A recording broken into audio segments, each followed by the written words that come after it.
ल म चाहिँ अब गाउँघरमा तिहार कस्तो भइरहेको छ त्यो हेरेर आउनु पर्यो।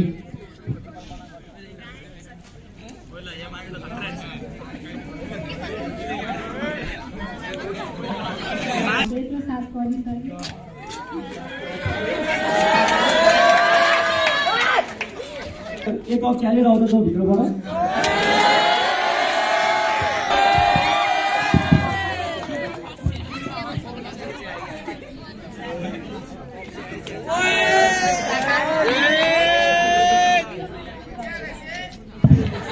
ल घरबेटीमा हामी फेरि पनि आइसकेका छौँ हजुरहरूको घर दैलो अगाडि देउसी भैलो खेल्न।